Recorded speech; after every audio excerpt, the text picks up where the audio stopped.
Hi, I'm Aurelia. The day my parents shoved a suitcase across the floor and told me to leave was the same day the state called my name and handed me a check for $4.2 million. They said I brought shame, said I was a burden, said I had no value. And that suitcase? They pushed it like they were shoving me out of their story, forever. But what they didn't know is that before the sun even set, I'd bought the very house they kicked me out of without them ever realizing it. You think that's the worst part? It's not. Because what I uncovered after that tore through generations of lies. What would you have done in my place? Before we begin, tell me, where are you listening from, and who in your life has ever made you feel invisible? Drop it in the comments. I read every one. The clink of a fork against a chipped plate was the only sound in the house that morning. The sun hadn't fully risen over the quiet suburb of Raleigh, and yet the kitchen was already colder than a January wind. I sat at the table, hands curled around a lukewarm mug I didn't even remember pouring. My mother stood by the stove, turning eggs in the skillet with the kind of detachment that told me her mind was miles away, or maybe just preparing for something she wasn't ready to say out loud. My father, seated across from me, kept his eyes glued to his phone, tapping his thumb with mechanical precision. No, good morning. No, how did you sleep, honey? Just that wide, awful silence that made even my breath feel intrusive. I knew something was coming. You always know, when your presence starts feeling like clutter in a room you once belonged in. When my mother finally spoke, it wasn't with anger. It was worse. It was businesslike. We think it's time you start standing on your own 2 feet, she said, not looking up. I blinked, unsure I heard right. I've been standing on my own, I said softly. I'm not here for money. I'm just between leases. You're almost 40, Aurelia, my father cut in, still scrolling. You've had plenty of time to figure things out. My stomach dropped. It wasn't about a lease. It was about me. I have a full-time job. I pay for my car, my phone, everything. You're not married, you don't have kids, and you're still here, my sister Callista said from the stairs, her voice sharp as glass. She wasn't even trying to mask the smirk spreading on her face. My mom stepped away from the stove, walked across the kitchen, and slid something across the floor toward me. It bumped into my chair leg, the suitcase. The old brown one I used back in college, with the frayed handle and the little turtle sticker I stuck on it during my sophomore year. I hadn't seen it in over a decade. I looked up, heart pounding. You're serious? We're not doing this to be cruel, Dad said. We just think, it's time. Time. Like I was a project long overdue for closure. You have 15 minutes, Mom said, wiping her hands on a towel like we'd just finished brunch. Callista folded her arms at the railing. I told them you'd take it badly. I didn't say a word. I didn't ask for one more day. I just stood up. I packed nothing. They didn't offer anything. Everything I owned was boxed in the garage, or tossed, I didn't know. The suitcase was still half-zipped from when I last used it. I picked it up, its weight unfamiliar but grounding. As I reached the front door, my mother called out one last time. Wait. I turned. She tossed me a knitted hat, blue and gray, slightly stretched out. I knew that hat. I made it for her during my first winter break from college. She wore it the day I left for school again, crying at the bus stop. Here, she said, so you don't freeze. We're not monsters. I stared at it in my hand for a second too long. Then I stepped back to the porch and placed it gently on the doormat. I know, I said. That's why this hurts. I didn't slam the door. I didn't yell. I didn't ask why. Silence was the only dignity I had left. I walked down the driveway, suitcase dragging behind me like the ghost of every "you're not enough" they never said out loud, but showed in 1,000 ways. At the bus stop, I sat on the cold bench and pulled my coat tighter. I had no plan, no cash, no apartment lined up, but I had breath, I had quiet, and I had time. The street was empty, save for the occasional car swishing past. I watched my breath fog up in the morning air and counted how many birthdays, holidays, emergencies I had dropped everything for. I gave everything. They gave me 15 minutes. That's when my phone buzzed. One notification from the State Lottery Commission. The vibration of the phone in my coat pocket startled me more than it should have. My fingers, stiff from the cold, fumbled as I pulled it out. A single alert glowed on the screen, brighter than the rising sun. North Carolina Lottery Commission. Official notification. At first, I thought it was junk, some spam message trying to lure me into a scam, but something about the format, the seal, the wording, it wasn't generic, it was official. I stared at it. Then I opened the message. Dear Ms. Aurelia Ellis, we are contacting you as the holder of a verified winning ticket from drawing number 1128. Your entry has matched all 6 numbers. Estimated prize, $4,200,000. I blinked, once, twice. Then I reached into my wallet, hands trembling as I pulled out the slip of paper I had tucked behind my expired library card. I had nearly thrown it out when I cleaned out my purse last week. The edges were bent, a coffee stain bled into the corner, but the numbers were still legible. 24, 13, 39, 08, 31, 5. I read the numbers in the text again. They were the same. Exactly. I don't remember the sound I made, but it wasn't joy. It wasn't even relief. It was a kind of laugh, short, sharp, almost bitter. The kind you let out when something so absurd happens, you can't trust it's real. Not yet. 2 weeks earlier, I had been standing in the fluorescent light of a gas station just off exit 17, bleary-eyed after tutoring night students at the Adult Learning Center. My body ached, my throat was raw, and I had a stack of ungraded essays in the car. I was bone-tired and felt invisible. I had grabbed a bottle of water, a granola bar, and on impulse, a lottery ticket. One of those decisions you make not because you believe you'll win, but because for $5 you can buy 5 minutes of foolish hope. The cashier, a wiry man with tired eyes and a sharp tongue, had raised a brow as he scanned the ticket. "Another one joining the delusion parade?" he asked with a grin. I offered a tight smile. He leaned closer. "Maybe it'll buy you a better family, if you do win." He chuckled. I didn't. Back at the bus stop, the cold didn't bite anymore. My mind was elsewhere, racing, reeling, revisiting every memory of feeling dismissed, unseen. What would I do with $4.2 million? The first answer was stupidly automatic. I could help them. I could pay off their mortgage, buy Mom a better car, set up a college fund for Callista's twins. That thought lasted 3 seconds. Then another truth hit me, harder. They had thrown me out with less compassion than I had ever shown a stray cat. My hand hovered over my phone, thumb trembling over my mother's name in my contacts. For a second, I thought about calling. Not to brag. Just to hear if her voice would sound different if she knew. But I didn't press it. Instead, I opened the hotel app and booked a room downtown, somewhere warm with clean sheets and thick curtains. For the first time in years, I ordered something for myself, chamomile tea and a real meal. No checking if anyone else needed something first. No, let me save money in case Mom needs help with groceries, or Callista needs a break with the kids. Just me, making a decision for my own comfort. Back in that quiet hotel room, wrapped in a towel after the hottest shower I'd had in months, my phone buzzed again. It was a voicemail. From Callista. I didn't want to listen, but I did. "Just so you know, Mom says you left a mess in the guest room. Real classy. Don't expect to come back." She hung up without waiting for a reply. I sat on the edge of the bed, towel dripping, hand gripping the phone too tight. I didn't cry. I didn't get angry. I just deleted the message. Then I reached for my suitcase to find a clean shirt, and that's when I saw it.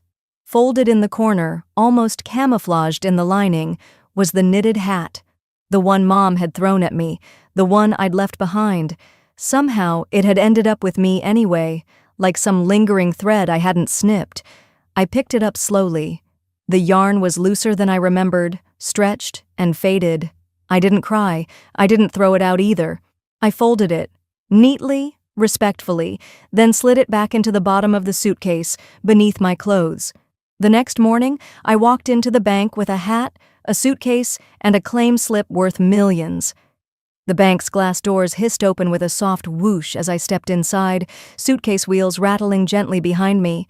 The knit hat was tucked neatly beneath my arm, not as warmth now, but as a reminder. A symbol. One I wasn't sure if I wanted to keep or discard. It was just after 9 in the morning. The branch was quiet. Too quiet. Carpet muted every footstep. The fluorescent lights hummed faintly overhead. A row of tellers stood behind their stations, all in matching navy blue, polite smiles locked in place.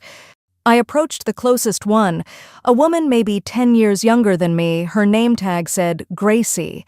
She looked up from her monitor, blinked at me, then her gaze flicked down to the suitcase and back up to my face. Her smile faltered. "Hi there. How can I help you today?" she asked, eyes already suspicious. I didn't blame her. I probably looked like someone who had slept on a bus bench. Same coat, same boots, same everything. Nothing about me screamed millionaire. I slid the paper across the counter. "Please verify this and call your manager," I said evenly. She glanced at it, did a double take. Her fingers hesitated above the keyboard. Then she cleared her throat and picked up the phone. I didn't look away. I didn't fidget. If I had to be doubted again, let it be the last time. A few minutes passed, filled only by the quiet tapping of keys and murmured voices from nearby desks. Then a man in a charcoal suit stepped out from the back office. "Ms. Ellis?" he said, extending a hand. "I'm Darren, the branch manager. Let's step into my office." He was courteous, but I saw it in his posture, the shift from dismissive to deferential. One glance at the document and the tone changed. The slip was real. The money was real. I sat across from him at a wide oak desk, the hat and suitcase resting by my feet. He offered me water. I declined. "We'll need to start the verification process formally, of course," he said, tapping into a tablet. "It'll take a few days for the funds to be fully accessible, but this is life-changing. Congratulations." I nodded once. "I'd like to set up a private investment account." "Of course, we can guide you through everything. You'll want to work with one of our fiduciary advisors. Also," he paused, peering into his monitor. "Ellis, are you by any chance related to Robert Ellis? He used to come in years ago, managed the Ellis Family Trust." My fingers stiffened around the armrest. "I don't believe so," I said carefully. "What trust?" "Oh," Darren said, frowning slightly. "It's probably not my place to say, but he used to handle all the paperwork personally. It wasn't a huge amount, but sizable enough. Mostly earmarked for his grandchildren, I think." "I'm one of them." The silence was sharp. "I see," he said, his voice tightening just slightly. "I can check what's publicly visible, but your name doesn't appear on the current beneficiaries." "Never has, I assume." He didn't answer that. Just gave the kind of smile people give when they don't want to be sued. I left shortly after. Paperwork in a neat folder, the manager's card tucked into the back. The sun outside was too bright. I slipped on sunglasses I didn't remember packing and walked until I found a small hotel lounge open for early coffee service. It was quiet. Only 2 other people in the room, a man reading the Wall Street Journal and a woman scrolling through her phone. I sank into a leather chair and pulled my coat tighter around me. In my lap, I unfolded memories I hadn't touched in years. I remembered the spelling bee in 5th grade. I had spent weeks preparing, memorizing words no one else in my class could pronounce. Conscientious. Obfuscate. Chrysanthemum. The day I won, I came home, glowing. Dad had looked up from the TV and said, "That's nice, but your sister just made varsity." It wasn't disappointment. It was indifference. That was the first time I understood that love in my family came with a scoreboard I couldn't see. And somehow, I always started behind. Years later, when Callista couldn't make rent during college, I'd covered it. I skipped dinners. I took double shifts at the library and gave her everything I had, sometimes lying to Mom and Dad, pretending I had a scholarship extension just to explain why I had nothing left. They never asked. They just let me do it. Not because I was generous, because I was disposable. But now I had a number attached to my name that they couldn't ignore. And it had nothing to do with their approval. I finished my tea slowly, savoring each sip. Later that day, I returned to the bank and met with an advisor named Michelle. She had kind eyes, didn't ask unnecessary questions, and explained everything without the slightest trace of condescension. When she handed me the final papers to sign, I paused. "Name on the account?" she asked. I looked at her, then down at the page. "Aurelia Ellis," I said. "Just mine." She smiled. "Perfect." My signature was steady. For once, it didn't feel like I was borrowing someone else's future. It felt like I was writing my own. I left the bank with a folder in hand and a calm I couldn't quite describe. Not happiness, not yet, but something sturdier. Resolve. By the time I pulled into Aunt Faye's driveway in Fayetteville, the morning had stretched into a lazy, gray afternoon. My car's heater was still warming up as I sat parked for a full minute, trying to figure out what I'd even say to her. It had been at least a year since we last spoke, maybe more. I gathered the suitcase, slung my purse over my shoulder, and rang the bell. 2 soft chimes echoed inside. The door creaked open halfway. She stood there in an apron dusted with flour, a wooden spoon still in her hand. Her hair had gone fully silver since the last time I saw her. "Aurelia?" She blinked, startled. "Well, I thought you were staying with friends. That's what your mama told me." I gave her a tired smile. "She didn't mention the suitcase, huh?" Her eyes drifted to the scuffed handle in my hand. Something passed over her face. Guilt, maybe? Or memory. "Come on in," she said finally, stepping aside. The house smelled like cinnamon and cloves. She'd probably been baking something from scratch. Faye always did things the old-fashioned way, even her regrets. We settled in the kitchen. I wrapped my hands around a mug of tea she poured without asking. She busied herself at the counter, chopping apples for a pie she clearly didn't need to make, anything to avoid eye contact. "Did they really kick you out?" she asked softly. "They did." She turned. "Just like that?" I nodded. The silence between us thickened. It wasn't new, just deeper now. "Remember that dinner when I was 19? I asked. "You were there. Mom and Dad invited you and Uncle Roy before he passed." Her brows knit slightly. "The one where your mom made that rosemary chicken?" "And I suggested I help with the business," I said. "Said I wanted to learn how things ran. Thought maybe, if I earned my way in, I'd matter more." She nodded slowly. "I remember. Mom told me, smiling, 'That's sweet, but we don't do charity hires.'" Faye winced. "I hated that." "You didn't say anything." "I know." She wiped her hands on a towel, then sat across from me, folding them on the table like she was preparing for confession. "I need to ask you something, and I want the truth," I said. "Why didn't you ever say anything about the trust?" Her mouth opened, then closed. She looked toward the window, where the bare branches scratched gently against the glass. "They told me you weren't part of it for your own good," she said finally, "that you needed to find your own way, that you'd never thrive if you got too comfortable." I let out a bitter laugh. "That's not protection, Faye, that's punishment. They wanted me poor, kept me scrambling so I wouldn't ask questions." She shook her head. "I didn't agree. But your father and mother, they made up their minds early. You were always the one they couldn't predict, couldn't steer, so they locked the doors before you could find the key." Her words dropped like stones. I wanted to scream, to throw the mug or cry or walk out, but I didn't. Instead, I stared at the pie crust forming under her hands. Perfect edges, always neat, always composed. "They decided roles early," she said, voice low. "Callista, the heir. You, the helper. Me? I was just supposed to stay quiet." "Why'd you listen?" I asked. "Because when I didn't, they froze me out too. It's a pattern, honey. You're not the first." That hit harder than I expected. We sat in silence, the only sound the tick of the kitchen clock and the faint bubbling of apples on the stove. After a while, she stood, walked to the back pantry, and returned holding a small manila envelope. It was yellowed at the edges, sealed with tape. "I wasn't supposed to keep this," she said. "Your mother asked me to destroy it. I didn't." I took it gently, hands trembling. Inside was a folded letter in my grandfather's handwriting. His signature was still bold. I read the first lines, then froze. He had named me, not Callista, not the girls. Me. I always said it should have gone to the one with the clearest eyes, he wrote. Aurelia sees what others won't. The original beneficiary. I closed the letter.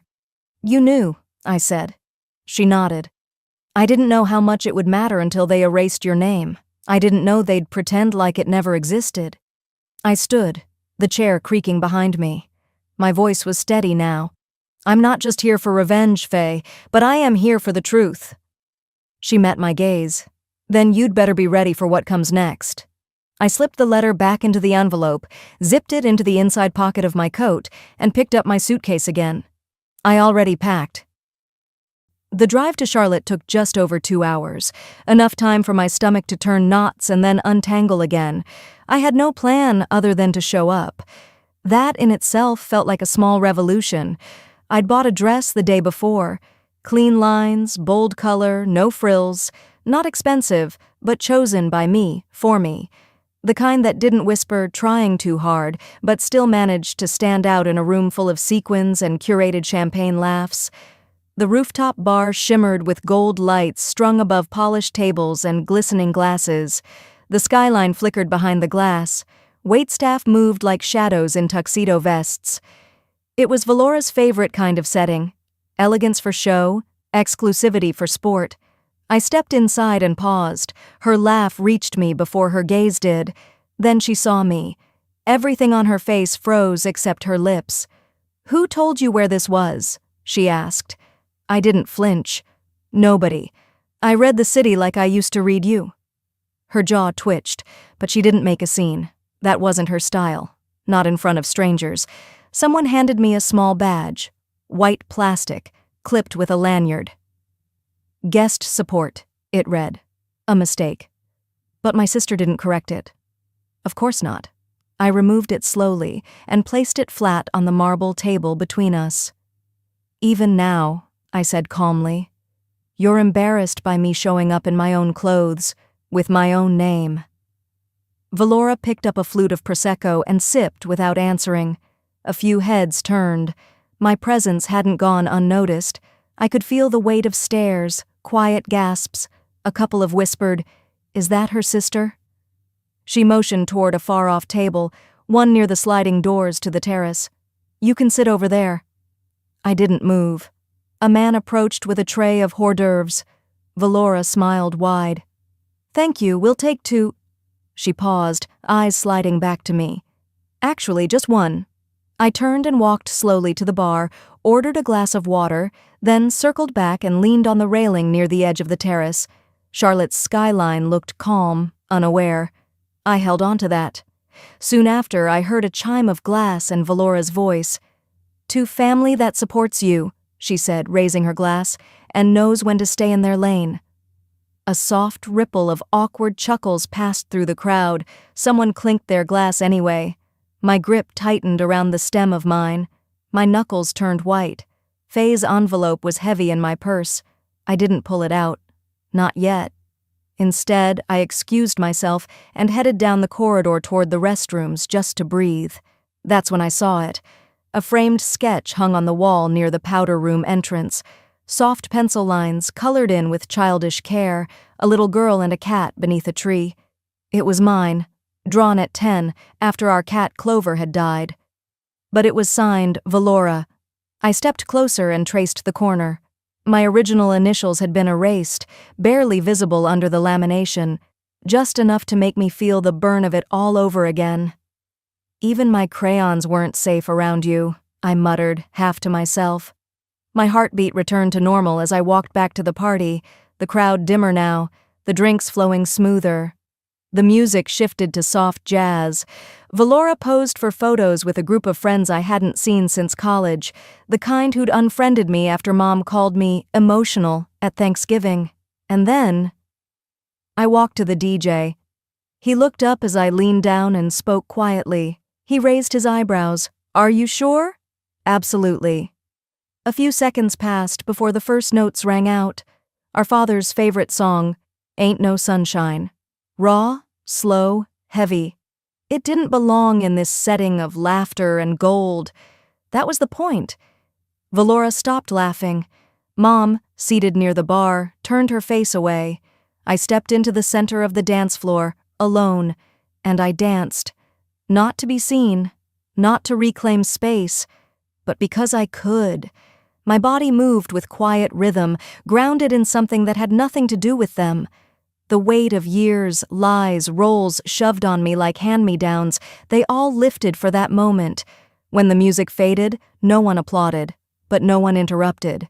Valora's smile didn't return that night, but mine did, and I wore it all the way to my lawyer's office.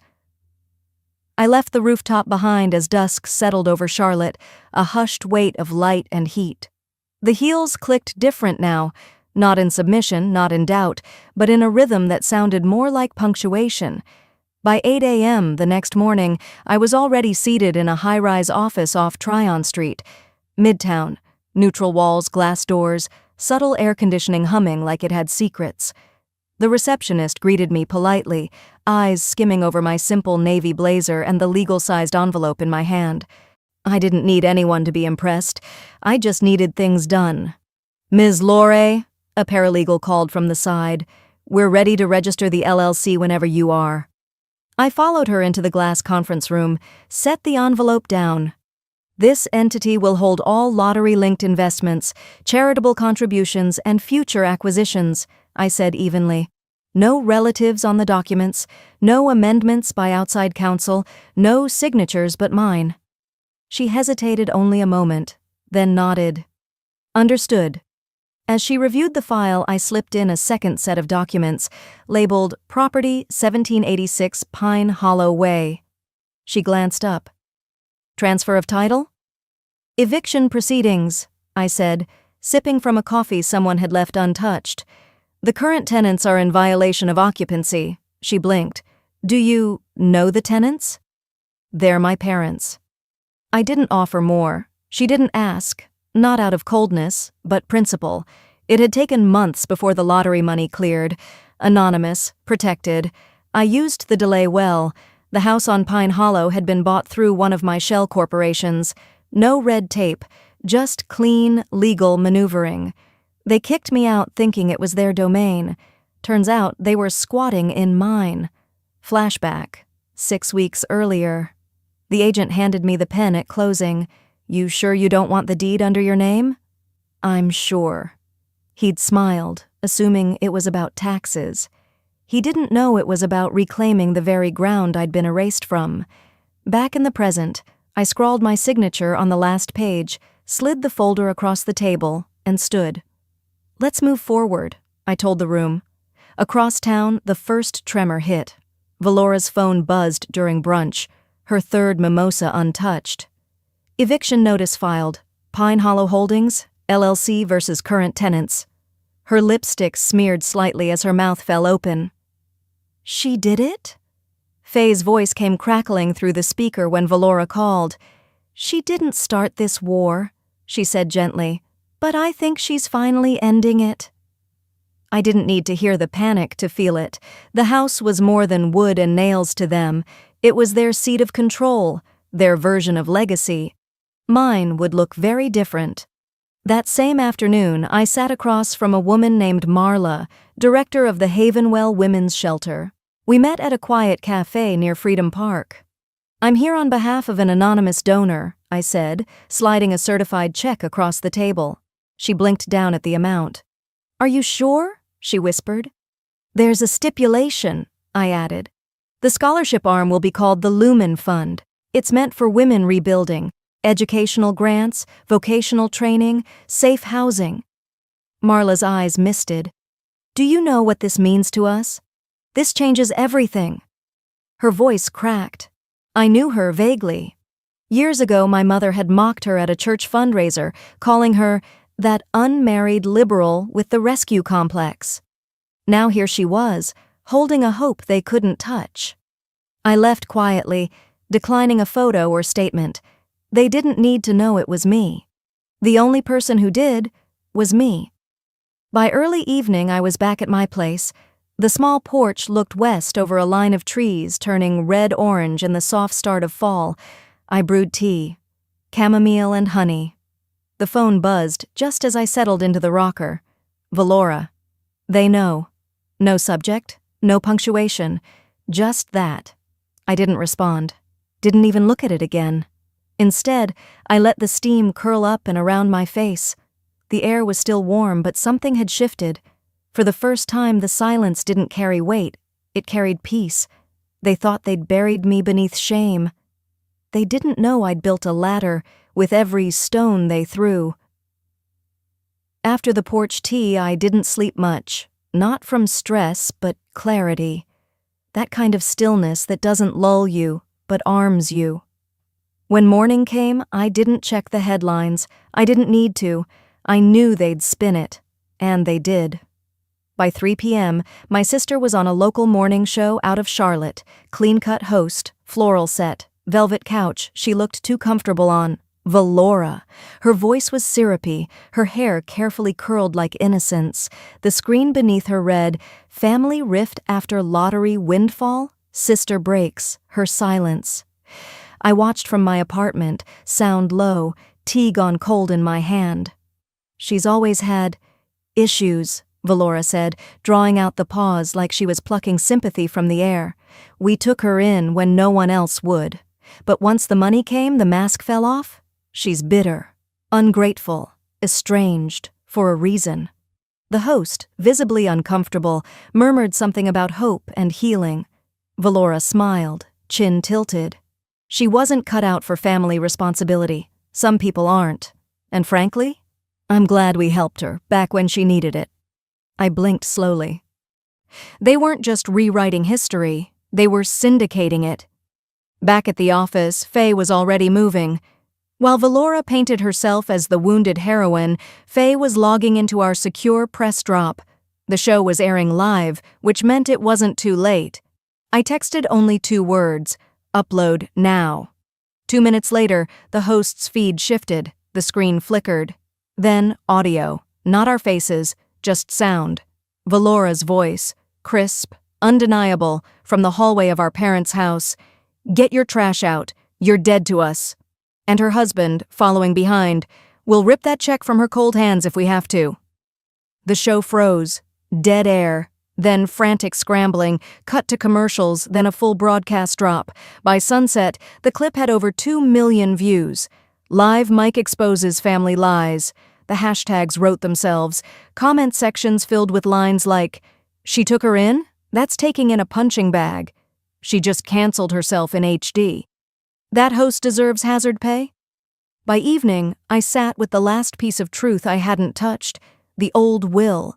It had been buried in a filing cabinet at Aunt Faye's, an unsigned draft from years ago. My name, listed first, not just as a beneficiary but as the heir.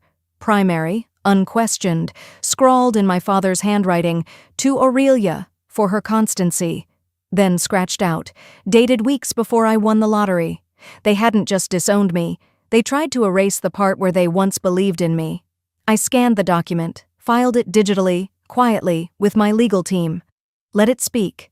No viral post, no captions, no hashtags, just facts. Across the country, the news cycle picked up steam. Screens showed side-by-sides of Valora's interview and the mic drop moment. The phrase, "grifters next door," trended. TikTok edits paired her soundbites with dramatic music. And then, they found it. A photo from my eviction day. Me on the curb, suitcase beside me, knitted hat falling out of my hand. A neighbor's door camera had captured it, timestamp and all. That image hit hard. Even strangers began posting, "You don't throw away your child like that." She left in silence, and still they screamed. It became a symbol. Not just of me, but of everyone who's been tossed aside by people who claimed to love them, conditionally. Valora and her husband canceled their next appearance. The church quietly removed their photo from the bulletin board. A cousin I hadn't spoken to in years sent me a text. "I had no idea. I'm sorry." I didn't reply. Some apologies don't need answers, just acknowledgement. They tried to weaponize shame on live television, but shame, it turns out, had already changed sides. There's a weight that comes with walking into a courtroom, even when you're right. I adjusted the collar of my coat, the same one I wore the day I stood outside my parents' house with nothing but a suitcase and a hat. The coat still smelled faintly of cedar and shame. I didn't wear it to make a statement. I wore it because it reminded me what survival felt like when nobody offered you shelter. The courtroom wasn't packed, just a few reporters in the back, some staffers, and of course, Valora, sitting stiffly beside her lawyer, her lips set in a line that had nothing to do with humility. She looked up once. I didn't blink. "Ms. Lorne?" Her attorney started with a voice that sounded like a smirk. "Suing one's family for defamation and misappropriation? This won't sit well with the court. It reeks of emotional vendetta." I kept my voice even. "And rewriting someone's life publicly on television doesn't?" The judge didn't look amused by either of us. We got through opening statements fast. Valora's side argued I was resentful, unstable, greedy, that this was about a lottery win and some long-festered grudge. But then my side spoke, and we didn't lead with the money. We led with a number. A joint account opened when I was 17, my first small freelance gig, designing a wedding invitation for a local couple. They paid me in cash. My father deposited it for me, said it was safer this way. I believed him. We showed the transaction records, and then the withdrawals, all without my authorization, even years after I moved out. "And after the plaintiff was evicted?" my lawyer asked, flipping to the final page. He turned to the bank officer on the witness stand. "Yes," she confirmed. "Withdrawals were made using the secondary account holder's card, still active under Mr. Lorne's profile." "Post-disownment," my lawyer repeated, letting the silence hang.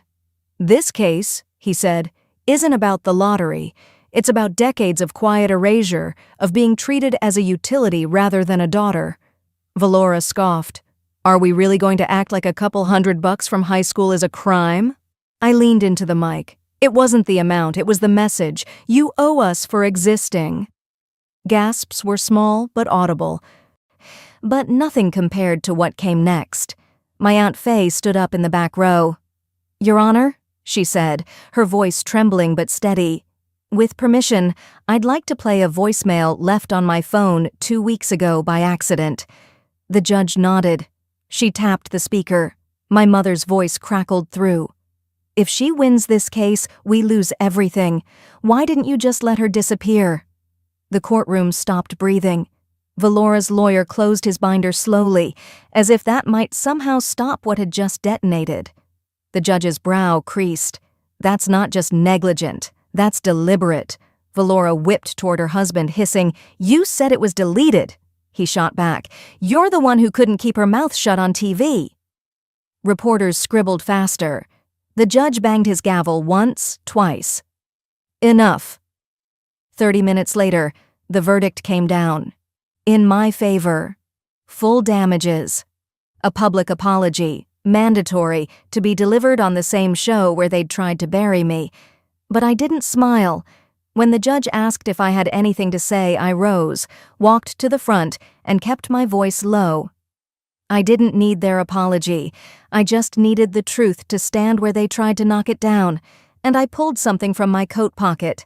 The eviction note, creased, frayed at the edges, written in my mother's neat, distant handwriting. "You've made your choice.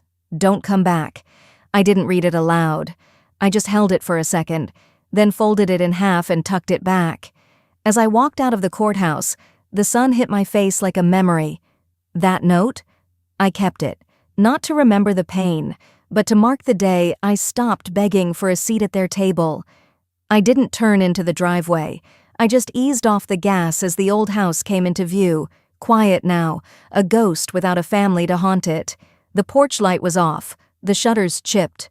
A foreclosure sign swung lazily from the front post, creaking in the breeze like a porch swing left behind. I didn't need to park. My name was already on the deed, hidden behind a shell company, bought at auction for a price lower than my pride ever sold for. It was never about revenge. It was about closing a circle. I pulled to the curb across the street and let the engine idle. It was a late spring afternoon, golden and deceptively warm. I cracked the window, the scent of honeysuckle mixed with distant cut grass, same as it always had on this street. But something felt different. I didn't ache looking at that house anymore. "This house isn't a home," I whispered to no one. "Not anymore." I turned off the engine, stepped out, and walked slowly along the side fence. Same warped gate, same ivy curling up like old secrets. The hedge was still there, overgrown but alive. I knelt down beside it, brushing back damp leaves and bits of pine straw. My knees sunk into the soft dirt as I reached into the space beneath the hedge. I knew exactly where to feel, where the tin had been tucked 20 years ago behind a brick-shaped stone. It was still there. Rust had crept across its seams, but it held. I pried the lid open, fingers trembling, half expecting nothing inside. But there it was, a handful of Polaroids, me holding a puppy, me in a Halloween costume I'd sewn myself, my dad pushing me on a tire swing. Crumpled sketches with my name scrawled in the corner, and one folded note, yellowed with time. "To my brightest light, happy 10th birthday. Don't let the world dim you." I read it aloud, my voice barely above a breath. Funny how people forget the kindness they once gave, especially when money walks into the room. That note was written before inheritance lists and trust funds and shame. I folded it back up. I didn't take anything with me. Some things don't need to be dug up to be healed. I stood, dusted off my knees, and let the lid click shut again. By the time I returned to the car, the sun had dipped low. Evening crept in around the edges of the streetlights. The phone rang. I let it buzz twice before I looked. "Mom." I stared at the name longer than I should have before answering. Her voice cracked first. "Are you satisfied now?" I leaned back against the headrest. "No," I said softly, "but I'm free." There was a pause. I let it grow. She said, "We thought you'd never make it without us." I didn't yell. I didn't flinch. I just answered, "You were right. I didn't make it without you. I made it despite you." This time, I ended the call. The line didn't deserve a goodbye. Later that week, I found myself at a gallery tucked into the edge of the city, quiet and warm, filled with pieces that felt more like confessions than decoration. I walked to the back where a single spotlight fell on a sculpture, my sculpture, a resin cube enclosing a paper note, creased, with handwriting still legible. "You've made your choice. Don't come back." It sat inside a cracked suitcase frame, the one I'd wheeled from the porch that day. The title placard read, "Inheritance" by A. Lorne. A young woman near me whispered to her friend, "Was this based on a real story?" I turned, smiled faintly. "Real enough to become art." She didn't ask more. I left through the rear entrance, letting the spring air wrap around me, the same coat on my shoulders, but a different woman inside it. And as I stepped outside, I realized the suitcase they left me with had carried more than clothes. It carried my beginning,